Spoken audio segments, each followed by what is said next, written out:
Hi, my name is Jared Mello, and this is an episode of Everything Eccentric. Today, my guest is Miss Pennsylvania, Danielle Alura.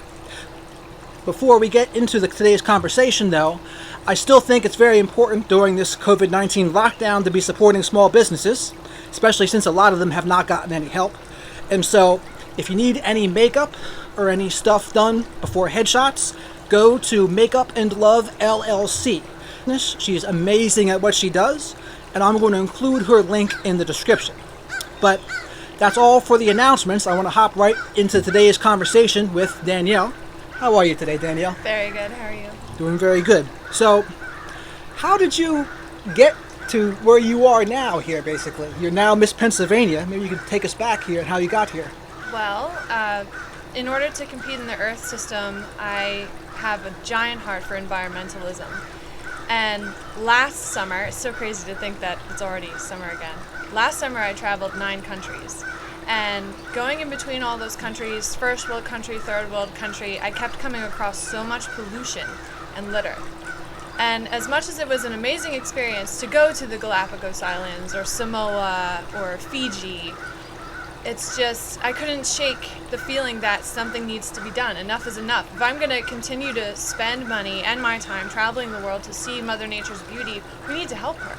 We need to stop what we're doing. So I researched the different ways that I can make an impact in my community, and my platform is no excuse for single use, namely plastics. And the Miss Earth organization has just been an amazing ride since November, and I have amazing events coming up this month. I'm lobbying for single-use plastics, as well as my Think Global Act Local events are also coming up in order to encourage hotels to get rid of single-use items that they think are such a staple to their industry. Right. Now, I know America, compared to other places, actually has pretty good standards here.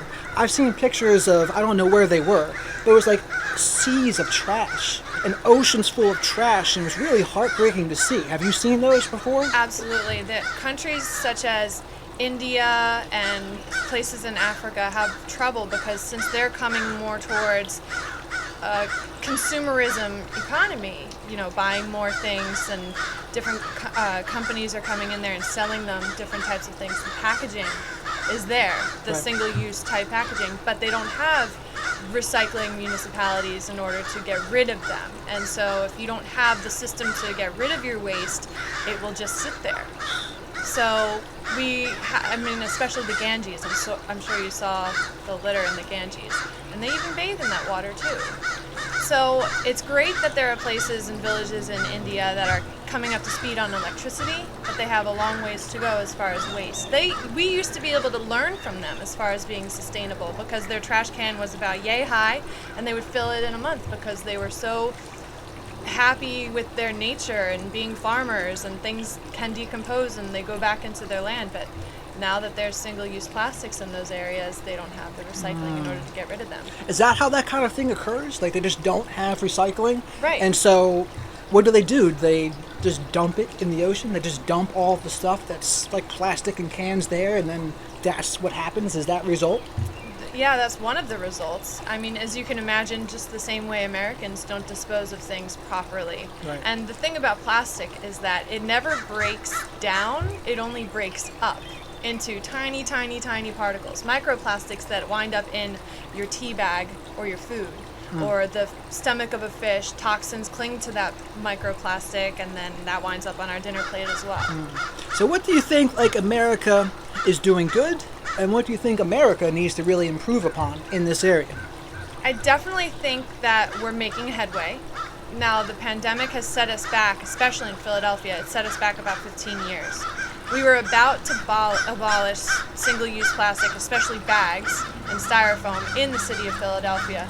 But then the pandemic hit, and the health scenario that single-use items might be better to not spread the virus, they started allowing grocery stores to hold them again in the mom and pop shops, and actually forbidding people from walking in with their own tote bag, their own reusable shopping bag. So it's definitely set us back. Now, I will say that we've come up with new technologies to break down plastics in different ways, but we have a long way to go. We've made a start, we've backtracked a little bit with the pandemic, but Right. now it's time to steam forward. Enough is enough. In fact, the argument can be made that if you bring your own reusable shopping bag, that you can wash it, right? Instead of waiting for the plastic bag that uses more than 5 finite earth materials and fossil fuels, coal, oil to produce it. It ends up not being a freebie. It ends up being one of the most costly things you can circulate in our ecosystem. I see. And so, what do you think about the plastic straw thing? Is that like something you're really against too, or what are your thoughts on that? My thoughts on any single-use plastics is if you can't get around using it, reduce your consumption of it. Invest in a bamboo straw. I don't like to say stainless steel because that still incurs some materials that you don't necessarily want in your body or around our Okay. ecosystem. Bamboo, Italy uses pasta straws, and then it can be your meal Edible. later. Exactly, Okay. edible straws. The paper tends to break down really quickly, but that is the idea, that it can break down. In fact, my compost bin, it's around here somewhere. My mother must have moved it for the sake of our video. But just stay away from plastic as much as you can. And if you can't, reduce your consumption. Be mindful over the things that you're buying. Your money is one of the most powerful ways to vote, because the grocery stores, Amazon, they keep track of what you're purchasing, and the more that you purchase things with certain packaging, the more they're going to produce it for demand. I see. See, to me, this kind of thing, it's a common sense approach to environmentalism. Right. If it can help you remove single-use things, like, I think why not? But I think also there's a lot of people, or maybe businesses, that don't want that done. Can maybe you talk about some of the pushback that this movement gets? Right. So the single-use plastics have been around. They're easy, and they're cheap. But That's a good word there. Exactly. But at the end of the lifetime of plastic, when you're going to dispose it still is extremely expensive. The energy that goes into it, the water that goes into producing a water bottle alone is more than double the water that it holds. So you're utilizing resources that we're going to definitely need as time goes on. Right. So just making the investment into better things that you can reuse is step one. The little steps, it might sound daunting, but little steps that you can take every week, adding a better habit, maybe every month, adding another lifestyle choice. Think about how green our sustainable life could be in 10 years from now if we just make small changes. Absolutely. It reminds me of the book, The Compound Effect by Darren Hardy. You read it? That book, yes. So that book really changed my life because it's exactly like what you just said. The small things that we continue to do over and over, especially over tens of years, Oh, yeah. it really, really adds up. And so I think this is one of those things that most certainly can make a huge difference in the future. And so, I don't know, what are like other things that an individual can do on a day-to-day basis that you think would be like really easy to do, and maybe just something that they don't think about? They don't think about doing it because it's out of their periphery, they're not aware. So what are some of your suggestions? I'm so glad you asked that question, because on my Facebook page I have a Zero Waste Home series that shows how you just in your home, the small steps, simple steps that you could take that not only help you lead a greener lifestyle, a healthier lifestyle, but it saves you money. So I talk about water recapture. So whether you're washing your hands, doing your dishes, taking a shower, the warm-up water, or just the simple, small, dirty water from your hands can be used to water your plants. I use gray water recapture in my house here, and it acts as a natural pesticide. Okay. Because your shower warm-up water, that's clean water. It's perfectly good water. Right. Mixed with just a little bit more of your dirty gray water, it's still great water. So what's the definition of dirty gray water? The gray water is basically a mixture between your warm-up shower water. It's water that's not potable to drink, but still can be utilized for other things. So you're gonna have to forgive me because I guess I'm fairly ignorant about the topic. But what is warm-up water? So warm-up water, like in your shower, when you turn your shower on, you're waiting for the water to get to your Oh, okay. temperature. So all of that water shouldn't go down your drain. It should be utilized for something. I mean, that's still drinkable water if you want to filter it, water your plants, utilize it for something else. It should not be single use. Hence my Okay. platform, no excuse for single use. I see. Second thing you can do is start a small compost. It's very, very simple. I have a video also about composting on my Facebook page. You could start with a small 5-gallon drum, utilizing the type of plastic that's food grade, so that that's not encompassing microplastics into your soil as well. And then lastly, single-use plastics around your house. Do a plastic audit. You'd be surprised how much plastic you would find around your house and things that you could just trade up, repurpose. I repurpose wine bottles and candle containers all the time. Okay. See, I think these are like things that are, once someone becomes aware of them, they can absolutely put it into their routines. And it's always interesting to me how these kinds of things were not the norm, but there's always things that become the norm that maybe as little as 10, 20 years ago, they were not the norm. And there's things that we take for granted today that 100 years ago would have been like absurd and crazy. Right. And there's a lot of things right now that fit that category, but I think it's always good to be examining and auditing ourselves in every area of life to see where we can be doing better. And this is an area that I admit I'm certainly very ignorant of ways that I could be getting better. One of the reasons I wanted to have you on the show here.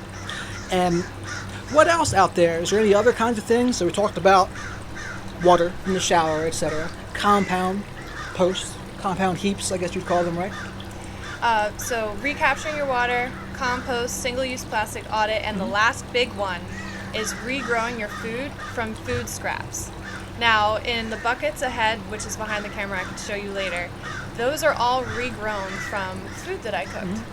One is a red cabbage, one's lettuce, Brussels sprouts, you name it. I have a motley of different vegetables that instead of having to go back to the grocery store, I now can harvest them out of my own home. Okay. Those things, 30% of our landfills are food waste. So if you just think your trash can in your home, we pay about $600 a year here for the size of a certain trash can. If you eliminate 30% of that, you're not only saving money, but you're also saving money from going to the grocery store, and you're eating healthier food that you're controlling based on the pesticides that's around, the runoff water. It's this amazing home ecosystem that you can create as long as you know how to do it. And it's so simple. You just take the end of the lettuce that you're making lettuce and put it into a little bowl. A few weeks later, you can harvest it again as another salad. I don't see any reason why people wouldn't want to be doing these things either. I think they're very easy to like commit to doing, and there's really no reason why not. But there's no reason. It's so simple. You just think about the few extra seconds that it takes to put it in a bowl of water versus your trash can. And what that could do for you. And you said before, the norm. That wasn't the norm before. I like to say habit. We have habits that we need to break. And that just starts with these simple things that you can be doing within your home. I definitely agree with that too, because like where we get to in life and where we go, it's a result of what our habits are. Oh, for sure. You talk to any really successful person or great person, you can almost guarantee they're going to have some great routine, some great habits that they adhere to like all the time. Now, do people that give you pushback individually on this, is it just because they're just lazy, or they don't want to try things new, or what do they tell you? The pushback that I get sometimes, not all the time, I'm actually very proud of my community because as you can see, we're in suburban farmland mostly, right. And people are very conscious about what's around us because you can see the effects right away on your grass, your lawn, your plants. That helps. Exactly. It really does help when you're in front of the problem. But the pushback that I get very rarely is people that don't believe in climate change. Maybe they don't notice the changes, but now, as you can imagine, we see that our beaches are receding. We see that crops are failing. We're not reaping everything we sow. More so these days. There's colony collapse disorder with bees, the pollution in the sky that you can see from space, the big plastic garbage patch in the ocean. It's becoming so apparent now that it's hard to deny. Right. So fortunately, I haven't come across too many, but they're still out there, and it's not going to take long for it to be just undeniable on every corner of the planet. So two things. Like to me, I think the cool thing about what you're doing is whether you believe in climate change or global warming, etc., you can still do these things. Oh, yeah. And I think to myself, it's like, why wouldn't you want to do these things? Even if, say you don't believe in climate change or you don't believe in global warming, it's like you can still do these things because, to me, common sense would say, why not try to make this a healthier planet? What's the downsides to doing that? Like that's why I'm so curious in all the pushback you would get, because to me there is no reason why not. Some people make the argument that it's time consuming, and I'm a big believer on time management. So the most successful people have it down. They know how they spend every minute of their day.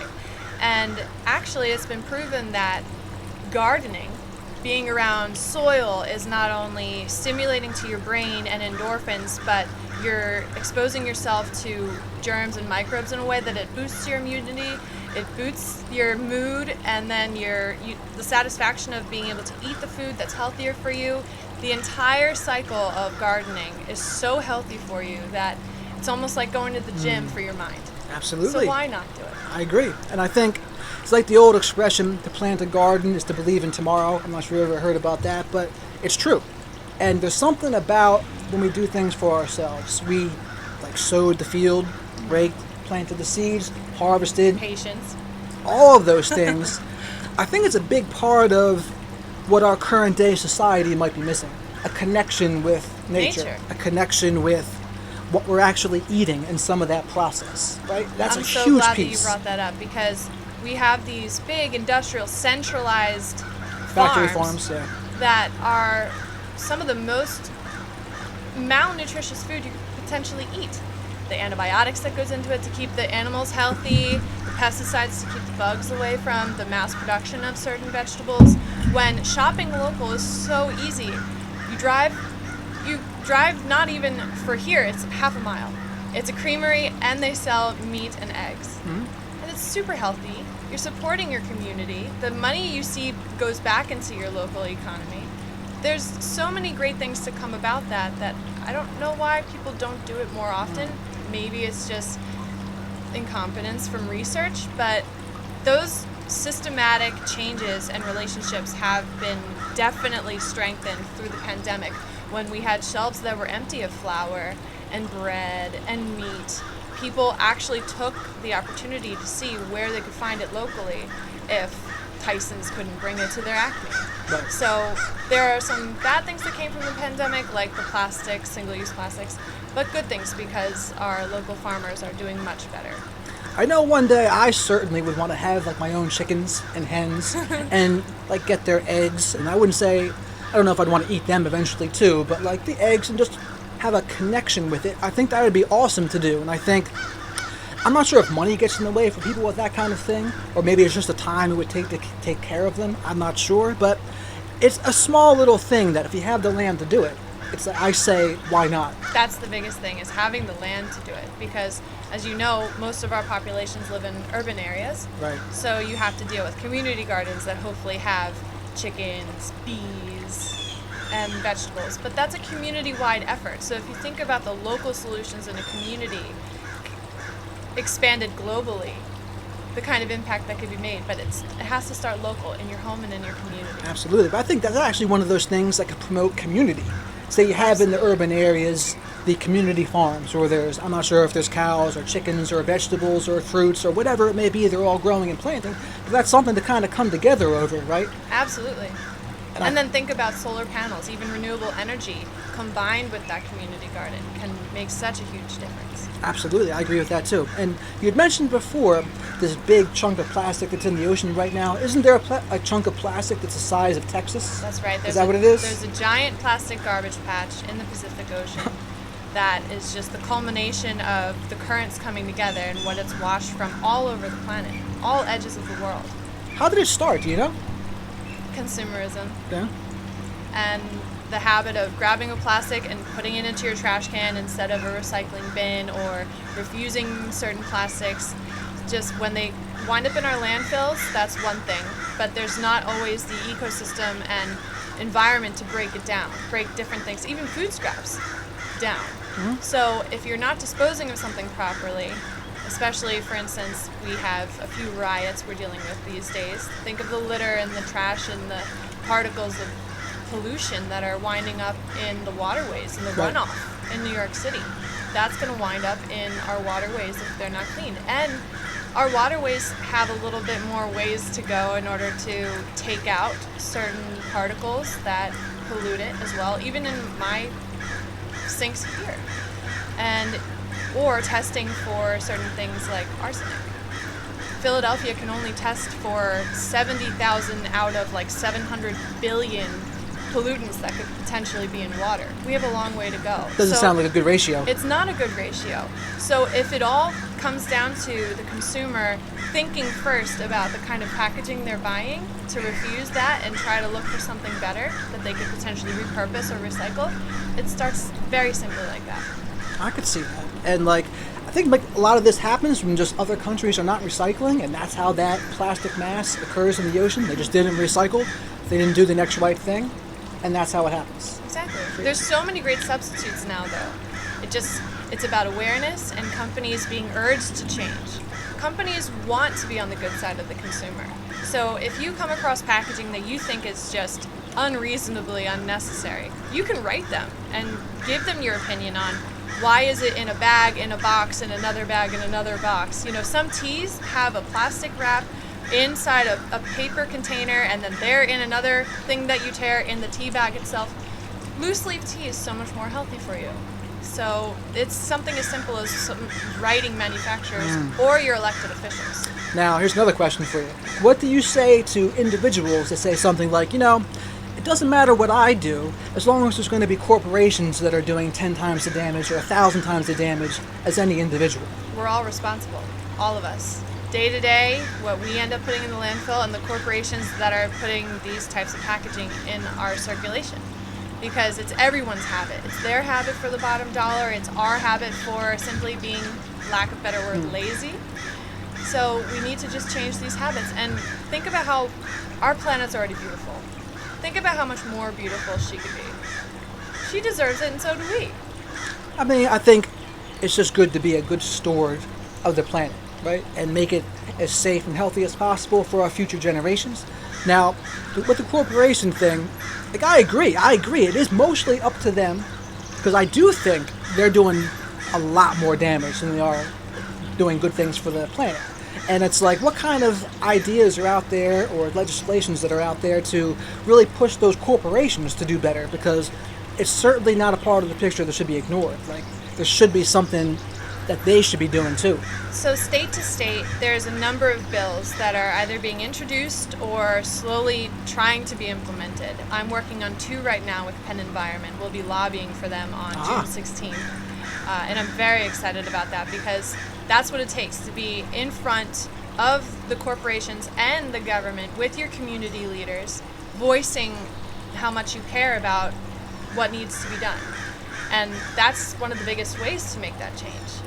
To write your elected officials, reach out to your local VIPs and community leaders in order to encourage them to continue to fight the good fight. I think that's something that a lot of people just don't do. They don't realize the power they have That's true. to make things change. I agree with like what Dwight D. Eisenhower said. He goes that every U.S. citizen, part-time profession should be politics and like paying attention to what's going on. And so what do these corporations, what is their pushback against the things that seem like common sense to me? Is it really just all about the bottom line and trying to save money, or what have you heard? So I would say a lot of it is technology, availability, the change in supply chain, resources, the way that you produce things. Mm-hmm.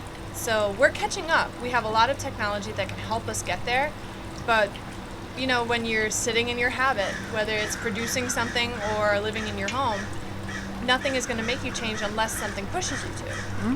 So no one's bad here. It's just where we've fallen into place because it was easy. But now it's costly. So now we have every reason to change. And I guess that comes down to just giving compelling arguments and reasons on why to change. Because a lot of people they don't want to change. They're comfortable doing what they're doing. To do anything new is going to annoy them or make them uncomfortable. And they just don't want to do it. But it's a learning process. They say that it takes a month to change a habit, 6 months to create a lifestyle.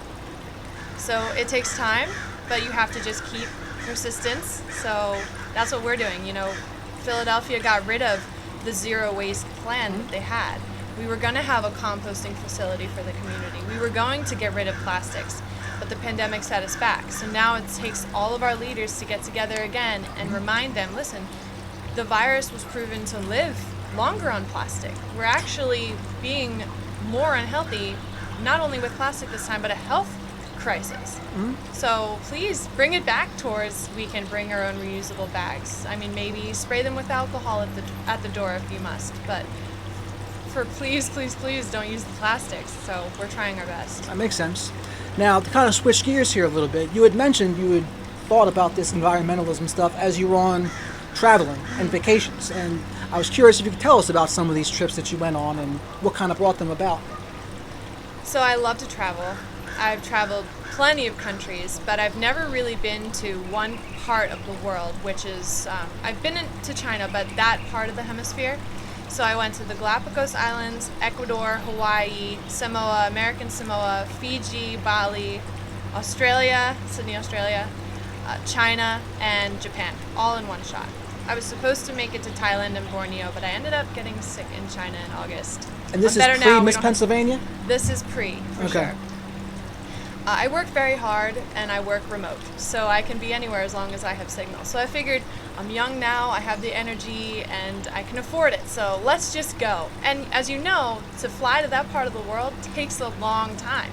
So I figured if I just get myself there, I can fly domestically and see as much as I can in the shortest period of time. So I hit 9 countries in about 2 months, and they were all so amazing. The different cultures, the music, the people, the scenery, unbelievably beautiful. I can't wait to go back to Samoa. I made so many friends over there. And Bali was outstanding and spiritual. The way you can connect with nature in some of these countries, second to none. I love to hike, so I hiked to as many vistas as possible. But like I said, in some of these very desolate, almost untouched areas, you still come across trash. And it may not have originated from that country. It may have washed in from somewhere else. So it's a problem. Right. And it sat with me and I couldn't shake it. So, you have to listen to your heart sometimes. Absolutely. So here I am. I know Mark Twain said that to stay in one's own corner of the earth the whole life, that's how racism and bigotry and things stays, is when people don't travel. But when you travel, you're experiencing other cultures. You learn about what other people are doing, how they're living life, how they're different than us, how they're same as us. And so I think it's so beneficial. And it's like, if you don't travel, you're staying on one page in the book of life. Right. But when you go around, you just see so much more. That's why I love traveling. And you're able to do this because you're a digital nomad, I guess is what you are? Something like that. Now, how did you get to be able to do that? Because that's very interesting to me. So, just like you said, experiencing other cultures is so important. And if you have the ability to do it, I encourage you to do so. Travel, learn another language, experience another culture, another part of the world. Our world is so great and so vast, but it can be so small because of the technology and the planes that can get to these desolate parts of the world. We might as well. And it is extremely eye-opening. A book can only show you and teach you so much, that the experience is really where the change comes from, and the appreciation and the interest. So why not? Absolutely. I agree with that. And so I guess I'd also like to know a little bit about the process of becoming Miss Pennsylvania here. How did that kind of come about? What made you decide to even try to be Miss Pennsylvania? So when I had landed back from the trip, and it was a month into me just not being able to shake the pollution that I saw, even scuba diving for the first time in Fiji, it was amazing, it was beautiful, but there was all this trash so far down in the ocean floor that I couldn't reach because I'm not certified, or it's just too deep. All I wanted to do was go get it. I was there to see the reefs, but I kept seeing trash. Something needed to be done. Now I will be getting certified in order to help clean up the oceans, but I researched the things that you could do in your community to make a difference. And the Miss Earth organization is a pageant that popped up on my feed saying that you can compete for your state with an environmental platform. And then in the competition, there are definite, what would you say, goals that they encourage you to meet in order to spread the awareness of your platform, but also to make an impact. And I thought, well, how great is that? That something that is competitive, and I'm competitive, but also has some definite ways that you can monitor the difference that you're making in your community. And then when I saw the different sister queens that had already won their states, they're doing such amazing things.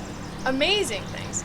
I wanted to be a part of that. So when we compete in August in Vegas, I'm going to be so honored to share the stage with them, but also completely proud of what I've accomplished since November based on lobbying, my platform, encouraging the hotels in the area to get rid of the single-use plastics that they think are such a staple to their industry, as well as helping people be a zero-waste home. Interesting. So, is this pageant, is it like a sister or a cousin pageant to Miss America or any of the other kinds of pageants that are out there? Or So, Miss Earth is definitely top 4. Arguably, I like to say it's number 1 because it's the most relevant. Absolutely. But we have an unbelievable following worldwide. In fact, there's a fan page that I was on 2 weeks ago called Miss Earth Moments, and they're followed by, it's just a fan page, and they're followed by 50,000 some odd people, but they get 500,000 people of traffic a day. So it's the best thing because it's so relevant, and there's so many community leaders that hold the crown from any age group. There's the teen group, Mrs., Miss, and I'm Elite. Okay. Which is very important because you don't have to be a certain age in order to use your voice. And as a woman, no matter what age you are, you're relevant. So what's the difference between elite, Miss, and Mrs.? So I guess Miss would mean not married, Mrs. would be married, and what's elite? So Miss is under 28 years old, I believe. Elite is over 28 but not married, and Mrs. is married, Okay. may or may not have kids. So it's just simply the age category between marital status and... Interesting. Now, what was the process of training for this like? Did you have to like incorporate some new things into your routine or regiment? I would say I've always had a garden, and I've always tried to stay as plastic free as possible, but you really have to kick it up a notch in order to be the best role model for your platform, as well as being able to sit with people like you and conduct an interview and present yourself and your ideas with clarity, and also keeping up on current events because you never know what kind of questions that they'll throw at you sometimes. You never know what people like me will do to you. You never know. Absolutely. But I mean, you seem really well spoken. I'm sure that really helped in the process of becoming Miss Elite Pennsylvania, so that's pretty cool too. Thank you. And I'd also like to know about your routine now. Like, what is like your daily routine that you get to do, especially during quarantine here? And I think it would actually be very useful for a lot of people to hear, because I bet you some people are struggling right now. They're stuck indoors, or they can't get to see their friends and go out to places they never normally do. So how do you, like, what's your routine like? So daily, when I wake up, I make myself a cup of coffee because caffeine is important. I'm on Amen. one of those quarantine schedules where I'm really not falling asleep until 3 a.m., 4 a.m. So I try to be as productive as I can if I cannot fall asleep. So I find myself working late into the night and catching up with follower messages. So thank you all for supporting me so much. I get back to all your messages as much as possible, and usually in the late hours. And in the morning, I'm watering my plants. That's part of my self-care routine because you're enjoying your cup of coffee, you're collecting your thoughts for the day. And then I go about my day, my work with Voice for Impact. And once 4 or 5 o'clock comes around, I reach out to my aunt, who's isolated with my grandfather right now, who's turning 102.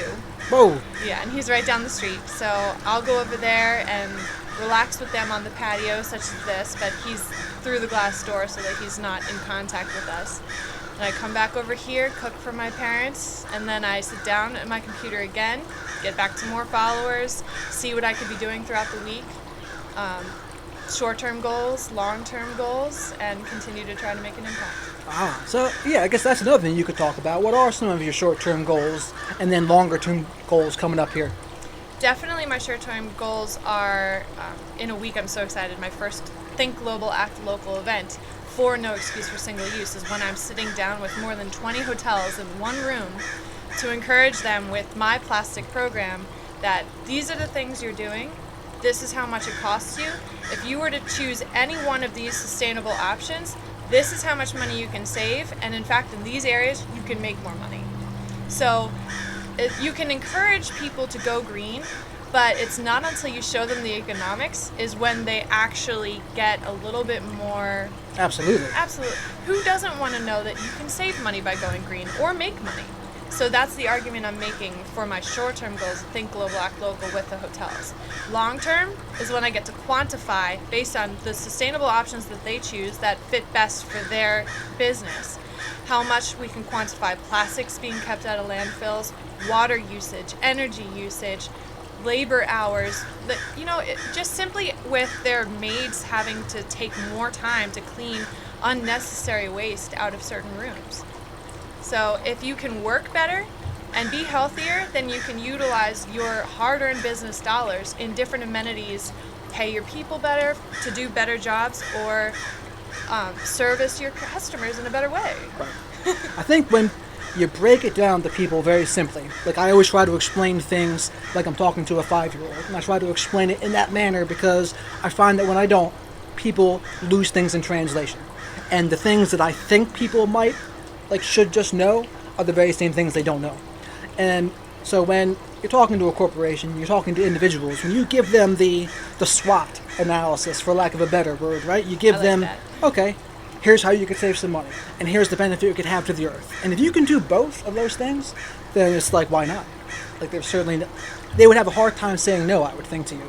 I agree, because even with this pandemic, there were a lot of people that didn't do their research, that let themselves just rely upon the headlines that came across their computer. But if you truly did your research, you could see how important it was to change certain habits in order to keep yourself safe. Mm-hmm. And the same goes for the environment. Just a little bit of research can go such a long way if you know where your water's coming from, what affects your local ecosystem, what your communities could be doing as far as energy and waste. It just takes a little bit. And sometimes if people can't do that research, then that's why community leaders such as myself can be out there spreading awareness so that they do learn. Perfect. Now, what has been one of the biggest challenges of being Elite Miss Pennsylvania? Has there been any? I will say the biggest challenges is the same challenge that other people are going through, which is the uncertainty. We're hoping that there's not going to be a second wave. We're hoping that people understand that they need to recycle more. We're hoping that people steer away from single-use plastics. There's only so much that I can do and say that Right. It still is, my home can be as zero waste as possible, but the change happens when you inspire. So just trying to get out there, trying to reach as many people as possible. I even go one-on-one on social media. When I get messages from my followers, I have complete conversations about what are they doing, what do they love to do in their communities, what do they think that their communities could be doing better. So it's a challenge, but it's the best challenge because it's been so rewarding. Right. I think one of the best ways to do that would be, it's like when you really get in front of people, because I think ignorance is one of the biggest reasons why people don't. Like, they just don't know. And they're not really going out of their way to look. They're just kind of going about their day. They're busy. They have other stuff going on. They have their friends. They have their family. They have their boyfriend, girlfriend, husband, wife, or children. And it's like, you really got to take the time to get them to know the facts. Like, you give them the facts. You give them how it could help the planet. And you spread awareness. Like, education, to me, is the answer to so many different problems right now. And it goes for, so many different issues. Like, for every issue you can think of, education is almost always the answer. And that's why I always admire people that are going out of their way to try to inspire and educate others, because I think it's so important. It is very important. Education is absolutely where it starts, because if you don't know, you will never know. Right. And sometimes you will never know because how can you see certain plastic particles in your water? And you don't see where your trash ends up or where your food is coming from. So education is a major part of it, and so I thank the community leaders like Penn Environment and the United Nations of Greater Philadelphia that I've been working alongside, because I've learned so much from them, and I can't wait to continue to make this change. I think another thing that would be good to know is circling back to the factory farms versus free roaming. What are the actual negative effects of eating food from factory farms and has been maybe pumped up with all sorts of steroids and growth hormones? So what are the negative impacts of that? Do you know? Runoff, illnesses, greenhouse gases, pesticides. Illnesses, period, in an animal does end up within you. The antibiotics given to overcrowding for livestock in a centralized industrial facility, that's not natural. Right. So you can imagine why the flavor isn't as much as your local farm that's selling the same type of animals just in a healthier setting, and they're even humanely killed. That's important as well.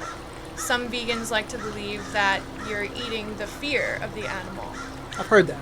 So there's so many benefits, and I encourage you all to do your research because they're astronomical, way more than I can list on this interview. Right. But the local farms just do it better because it's so much more connected to the natural way rather than the big company, industrial, centralized farmland. I know there's a lot of people that say if they actually had to catch their own meat products or chickens or cows, etc., they'd be vegetarians themselves, right? If they actually had to do what it takes to actually get that on the plate, the filet mignon or the chicken or the duck or whatever it is, it's like they like the fact they're removed from it. But I think there's a certain ignorance with that. There's a certain naivety.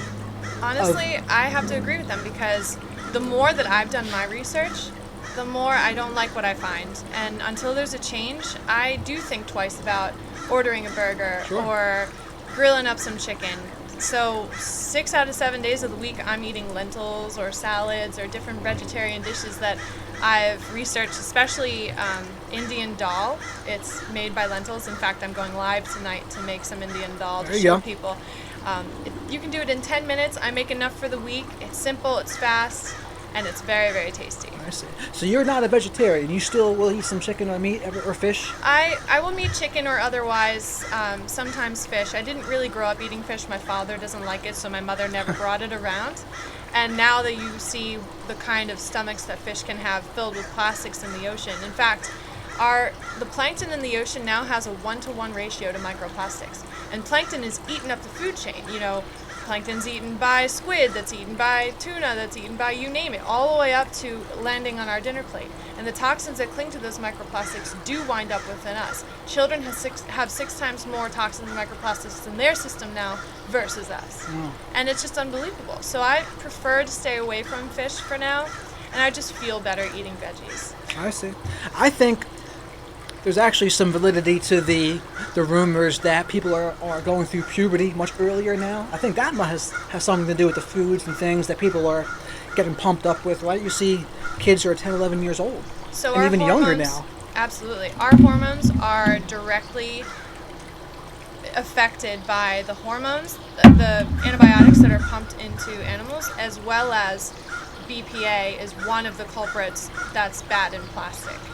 It directly affects estrogen levels. I was going to say it affects testosterone too, I think I've heard. I mean, it is culprit for so many different things, and you say, okay, this plastic bottle is BPA free, but that's like saying, oh, we killed Osama bin Laden, there's no more terrorism in the world. There's so many more culprits that are bad for you that are in plastic that just getting rid of one is not the answer. You have to get rid of them all. Just use something else that is a reusable container, because the plastic in general is not good for you. That makes sense too. So I want to talk to you about maybe some grab bag questions here for you too. So if you had to go back and talk to your 18-year-old self and tell her anything, what would you tell her? Oh boy. My 18-year-old self, she was a handful. Way too much energy, way more than I have right now. But I would tell her that I'm very proud of her, and to keep doing what she's doing. Don't stop, not for anyone. Like, no matter who tells you that you can't do something, that you can. And just continually tell her and encourage her that I'm proud of her, because that's one of the biggest things that I'm sure you remember when you were 18 and you were thinking of the things that you wanted to do, dreaming the things you wanted to accomplish, that sometimes just someone telling you that they're proud of you and to not stop is all it takes. Yeah, someone's just simple encouragement goes such a far way. And I think acknowledgement. I mean, absolutely. And a lot of people just don't get it. It's one of the reasons why I do my affirmations every morning. I'll write a slew of things down 15 times a piece, because for my money and the way I want to spend that time, it's like a meditation. It's the closest thing to magic I've ever really come across. And a lot of people think it's corny or they think it's stupid, but I think neuroplasticity absolutely is a thing where, we can mold our brains. And we have to really be careful of what information we allow ourselves to receive, the people we choose to surround ourselves with. Like, all that stuff is contagious. It's like not if it's going to change your brain, it's more like how is it going to change your brain. And to me, it's so important. Setting an intention with the correct energy is extremely powerful. We don't utilize the entire brain, and our subconscious is so powerful. Definitely the energy that you keep around yourself and the intention you set every day is extremely important.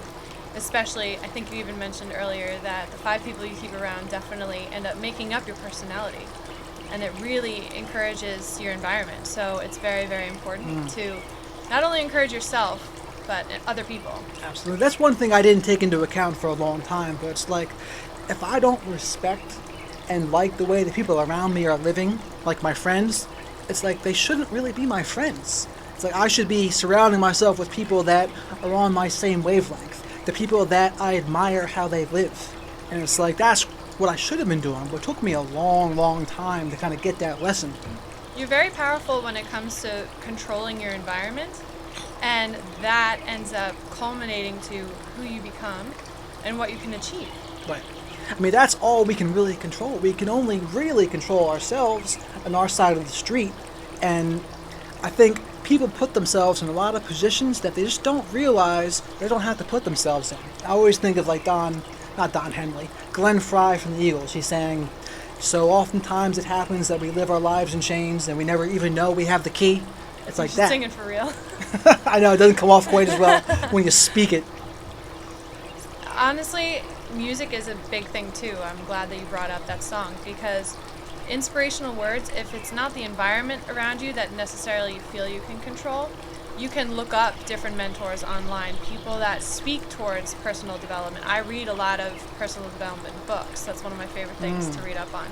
And just being in control of your future and where you're going is a culmination of who you surround yourself with. So surround yourself with good people. Now, that's another thing I wanted to ask you. What is your favorite personal development book?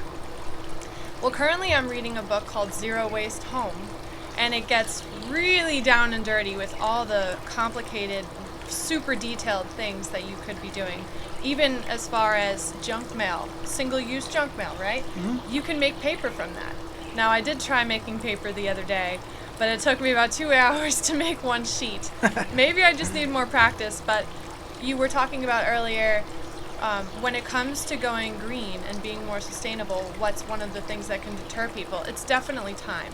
So you can weigh the difference between, is it worth making paper from your mail scraps, or are you just going to shred it and then recycle it properly? So there are different options you can use, some better than others. I mean, as you just mentioned that there, the mailers, like there's got to be so much waste in these mailers that are just something to do for money, really. And when do you ever look at your mailers? Never! Exactly. And so they could all just be via email. They could all be some other paperless form. It's just so unnecessary. And all you have to do is opt out. Call the company that's sending you these mailers that's wasting and tell them that you'd no longer like to receive those things. Maybe change certain bills to email as well. There's no use in the stamp, the paper, the labor that it takes in order to make all this paper waste. So I think there's two aspects of this here. There's the what we should stop doing, things that we can take away. Like that's one. Reduce, minimalist, etc. And then there's things to add. There's things to start doing instead of those things. Like in my coaching, I would always say it's always good to eliminate bad habits first. Mm-hmm. Eliminate the negative, because they could kind of sabotage your growth if you don't get rid of them first. But you subtract, you try to figure out what that bad habit was doing for you, and then you add a different kind of habit in its place. And to me, it's the best way. Number one is definitely reduce. Before you change any habits, the best that you could do is to keep yourself from doing certain things. So reducing first, and then add a good habit, and then take away a bad one. But number one is for sure reduce. Right. So another question for you, grab bag style. What's been the biggest obstacle you've had to overcome in your life?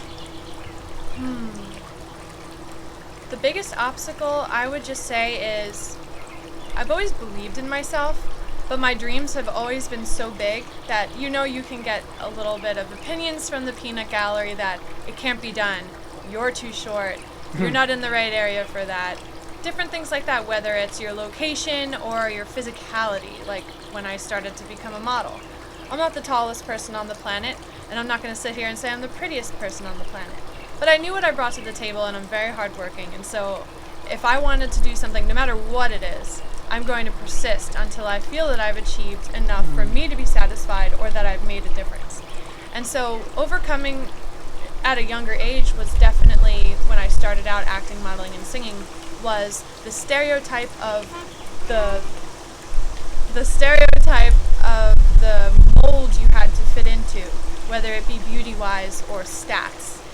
And I proved them wrong, because I ended up walking with 32 supermodels in China as the shortest one, and I'm still on TV today.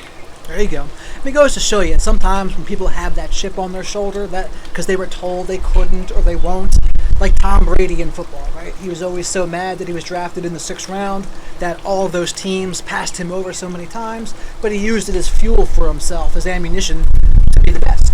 And you can see how the results turned out for him in football. So I think it's a very useful thing to be able to do, that you did. If you want to accomplish something, don't stop. Don't ever stop. Don't stop until you're satisfied. Don't let other people's opinions deter you from accomplishing what you want to become. So I think this next question is probably my favorite question to ask people, but it's, what's something you've gone through that you wouldn't want to go through again, but it's like was really helpful for you, and you know that it helped you to grow? Something that I went through that helped me grow, that I don't want to go through again. I would say a toxic relationship. You know, we can tell ourselves all the time that we can be stronger, that maybe we aren't going to find something better, or that it's too much work to start over again. But it eats away at you from the inside.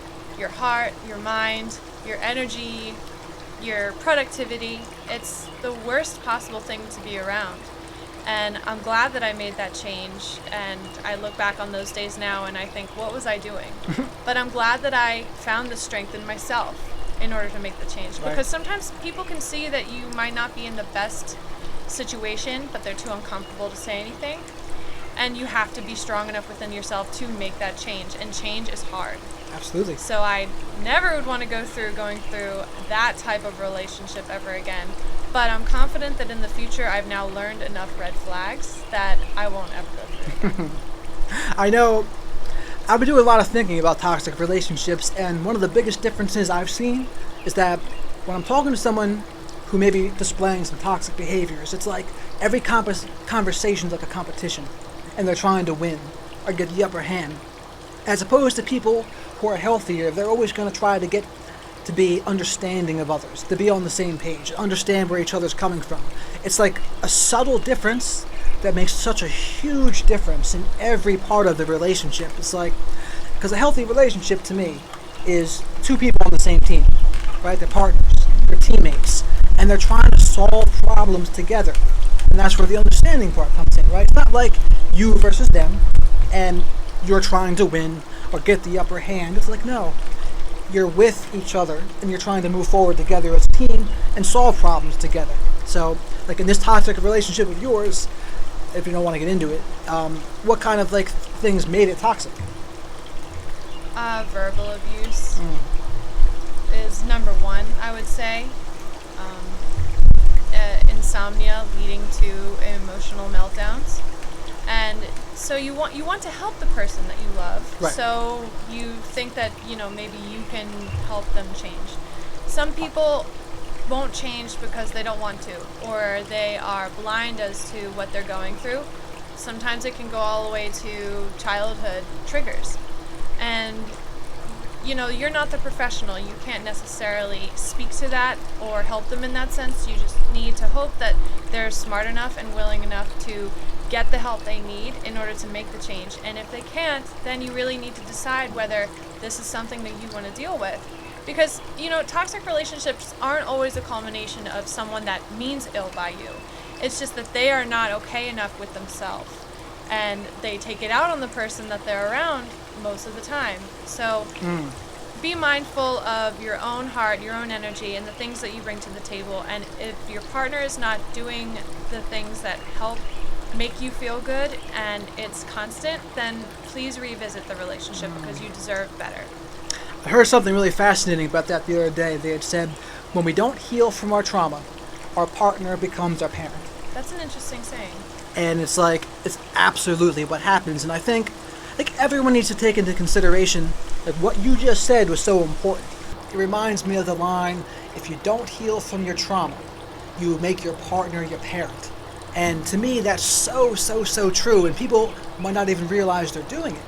Right? They don't realize they're making their partner their parent, but their behaviors are absolutely displaying that. And like I said, it's a combination of we want to love our partners through things, we want to be there for them and help them to grow, but there's that fine line where once too much abuse is occurring, they're not trying to participate in their own rescue. It's like, it's not much you can do after that.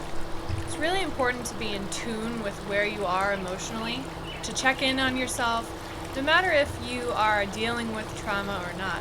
Just knowing where you're at, mentally, emotionally, and I think it's off again. It's not. Just saying low battery. Oh. Then we'll cut that out. It's really important to be in tune with where you're at, mentally, emotionally, physically, spiritually, not only for your own well-being, but for how you're presenting yourself to other people and making them feel. It's very, very important to understand where you're at. I guess the big thing with that would be, how do we take our temperature? Like, how do we begin to notice when things are going too far, when things are becoming slightly more abusive, and it's no longer a healthy relationship? I would definitely say that it's how you feel. Are you still looking forward to spending time with that person? Are you happy when you leave their company? Or are you happy that you're leaving their company? Check in with yourself on those feelings. It reminds me of the Oscar Wilde quote. He goes, "Some people bring happiness wherever they go, and others whenever they go." That's very true. It's like exactly like that. So, last question here.